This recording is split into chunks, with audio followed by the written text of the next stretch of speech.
Yo, what's going on, y'all? It's your boy, Ty Boogie. Hey, man, look.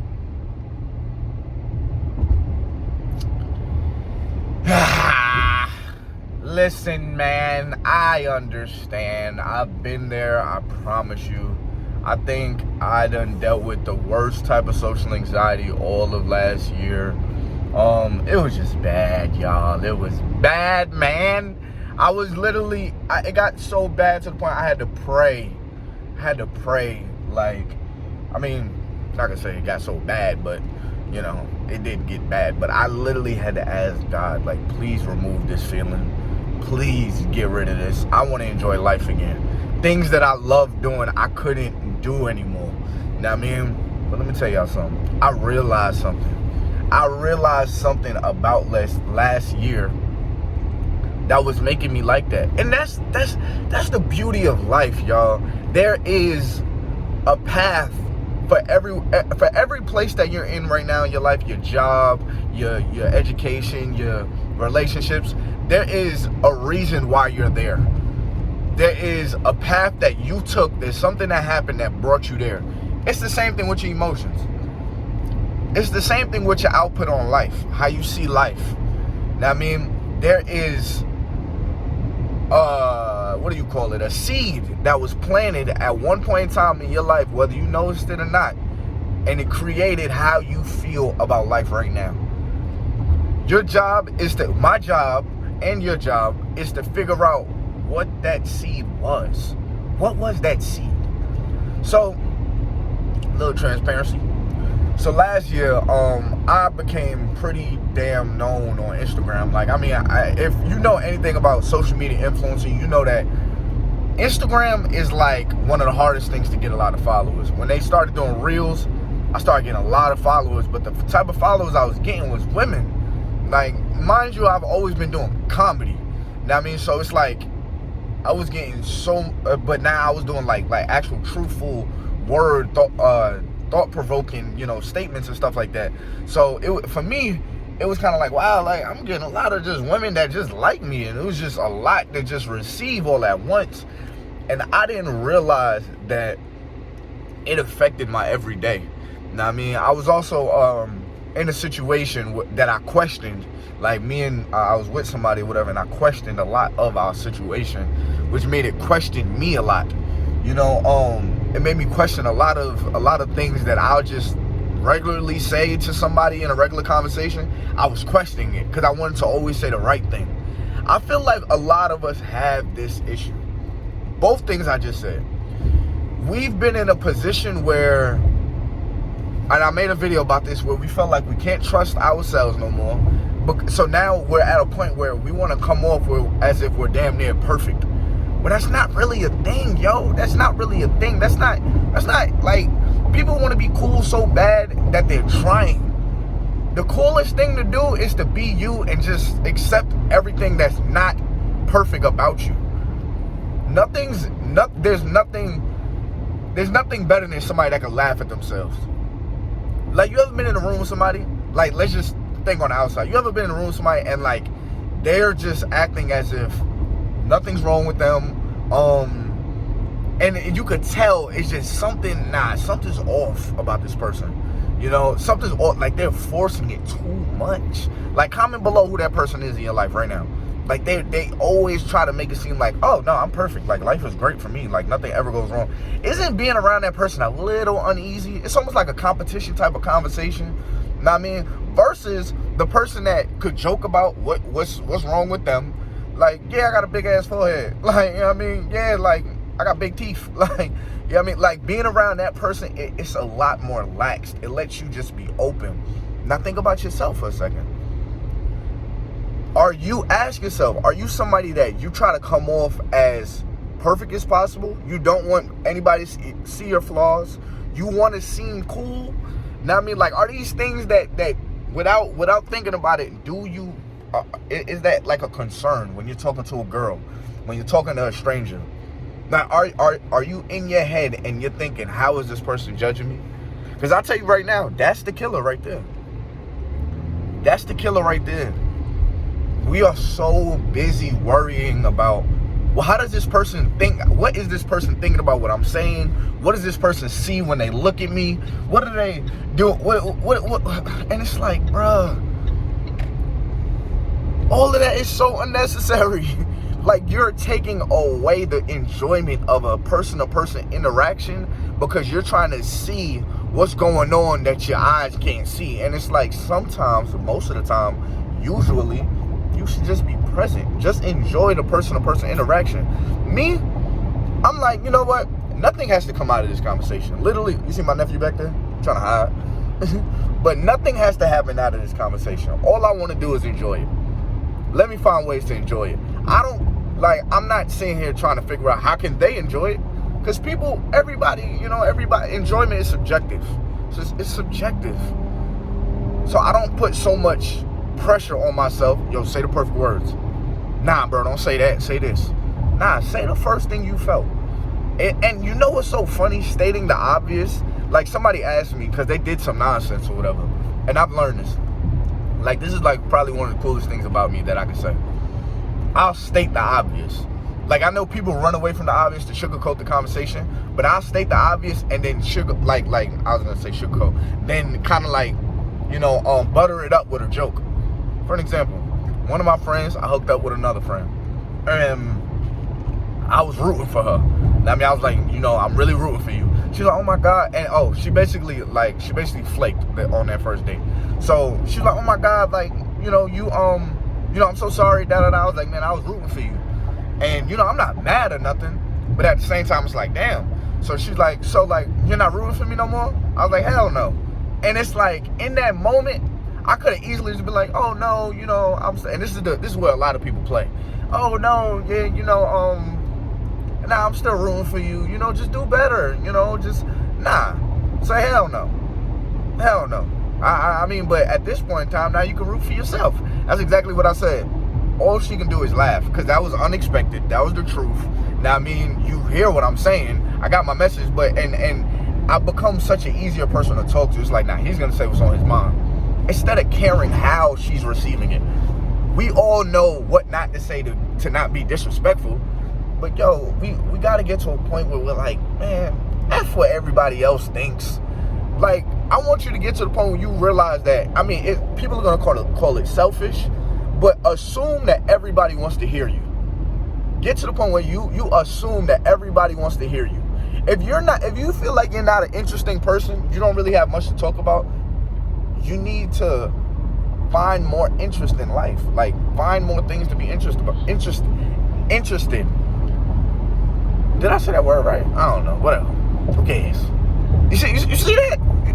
Like, it makes me a lot more easier of a person to talk to. I know I just fucked up that word, Like, also, I'm saying all this to say, man, there's a lot of enjoyment in just, like, not caring about people's judgment, yo. You know what's crazy?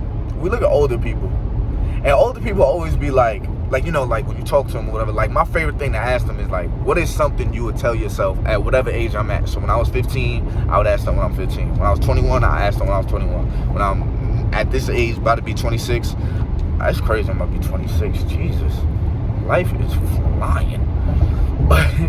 But yeah, man, I would ask them, I'd be like, what's something, you wish you would have known or you wish you could tell yourself? They always tell me, the hell with people think. I wish I would have just lived my life and not, like a lot of them say, not force myself to get married. Like, a lot of people, let's even talk about getting married. Y'all know I like rambling. A lot of people are getting married because they want to say they're married.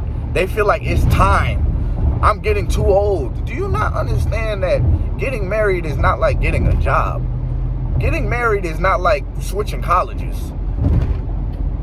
You are, on paper and spiritually, signing and intertwining your life. But so many people, they feel the pressure of other people, which is an illusion, because nobody's actually putting pressure on you. Everybody has this illusion that, oh, now it looks bad, I need to go ahead and get married. What is he waiting on? Ask yourself, are y'all really connecting? Like, forget what everybody else say, because this is your life. This is your storyline. Are y'all really connecting? But no, we operate in this world full of other people's judgment. Well, Nah, girls ain't gonna like me if I talk like that. Nah, girls ain't gonna like me if I say this. Nah, girl, how do you know all of this? Do you not understand? Like, most people put on a front when you first meet them. Now I'm about to drop a gem on you. Most people put on a front when you first meet them. The best way for you to make somebody that have a heavy guard up is for you to somewhat let your guard down, because you're comfortable. Not let your guard down in a way where it's room for them to hurt you, but like, you're so comfortable within yourself, you're not looking for their validation. People sense that and they love that.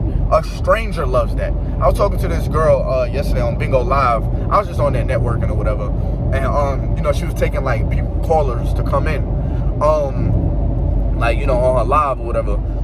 And the dude before me, he was just like, you know, he was just a little awkward or whatever. Like, it was like he was trying to figure out the right words to say instead of trying to enjoy the conversation.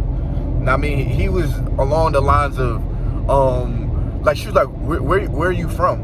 He was like, I'm from, listen, she shits the same way you shit. When her stomach hurts, that shit get to running. Sorry, I know that was nasty, but it gets to running. I mean, no reason to put her on a pedestal. Take everybody off a pedestal. Put your damn self back on the pedestal. Now, I mean, go back to being that person that everybody told you not to be. Damn, I just lost my train of thought that quick. Anyways, oh, that's what I was saying. So, and then when I got on there, I mean, I just talked to her like she was a person. Like, now, I mean, I found some interest. You know, I said the easiest thing is always, where you from? Now, I mean, oh, I'm from such and such. Oh, okay. I asked you a little something about there.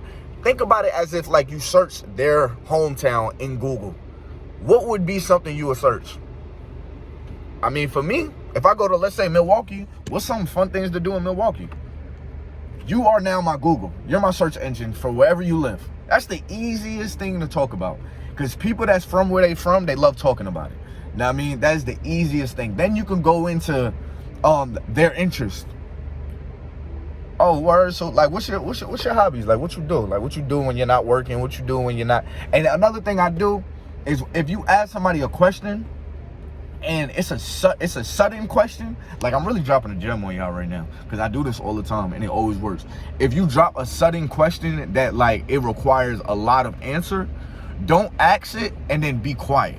Because now it's awkward and they may try to rush their answer to the point where they're like, I mean, I don't know, you know. So I do things like this.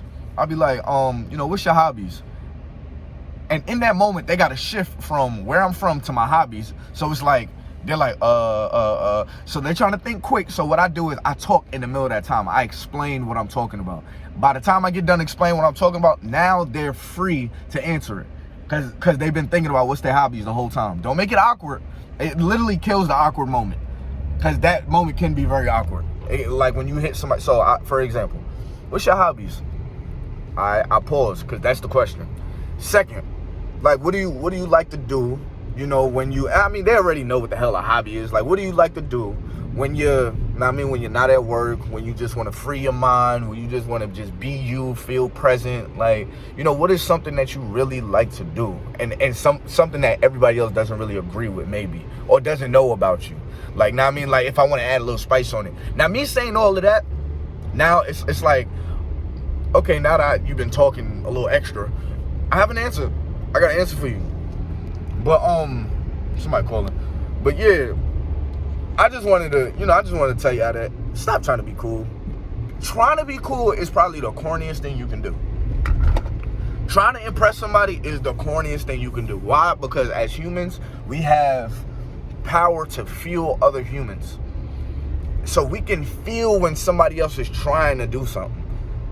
There's a difference between being and trying. Alright? There's a difference between being cool and trying. The coolest people to me are okay with their imperfections. They're okay with it. Think about it, yo. Like, think about the people that you know that it's like, yo, something about this person, I just love talking to him. Now, something about this person, I just love talking to him. It's usually the people that's just super comfortable with who they are. Hold on, I'm getting a ticket. I'm at the battery right now. It's usually the people that's just super comfortable with who they are. Like, that's literally the truth, man. But we think what we seen on the movies or what we see in the music videos, or like, man, look, you not that. Like, you're not none of them things, so stop trying to be it. The main thing you want to do is master who you actually are. With everything you believe in, master everything you believe in. Now, I mean, the things you want to change, the things you want to grow from it. You know, but don't try to be another man. Don't try to be another girl. You know, master who you are. And in mastering who you are, be honest in all aspects of your life on how you feel. You know, what actually strikes your interest, but other people don't agree with. You know, just be real with yourself, and you'll find so much more enjoyment just in life itself, man. Like, I know I did. Just letting go of giving a damn. Like, I'm literally watching. This is like a weird explanation, but I'm watching my life just on a TV screen. I'm not really caring about how the people on the TV screen look at the viewer. Know what I mean? So I'm viewing other people. I'm the one that's experiencing life. I'm not worrying about how other people are experiencing me. Is it selfish? It might be, but at the same time, it helps me stay in a frame of, man, I'm just here for my enjoyment. You know, constantly worrying about other people's enjoyment, you're not gonna enjoy life. But hey, man, it's your boy Top Boogie. Until next video, man. Until next video. This was on my heart. I'm with my nephew right now. You feel me? Where we about to go? Where you want to go? We at the park right now. You know what we're gonna do? We're gonna sit in the grass. We're gonna meditate. We're gonna be in the moment. Just me and you, okay? You wanna do that? I like your haircut. He don't care about nothing I'm saying. Hey, y'all see my Range Rover back there? Yes, sir. But yeah, man. Comment below if this video helps you. Dang, man, that the damn Corvette so nice. Don't you hate when you get something and then you like, damn, I should have got the other one? Cause I got a Corvette, but my Corvette don't look like that Corvette. That's a nice Corvette right there. It don't have a Corvette thing on it. Huh? It don't have a Corvette thing on it. I know. Ain't got no, because those are newer, those are different. But yeah, man, it's your boy Top Boogie. Make sure you download my fitness app. I'm trying to get to 2,000 downloads. Really, a lot of people ain't been downloading. I'm a little saddened by that. Or they've been downloading, they just ain't been signing up. But, you know, I'm going to still keep promoting it. Still keep trying to grow. You know, stuff like that. Hey, man, it's your boy Top Boogie. We outside, baby.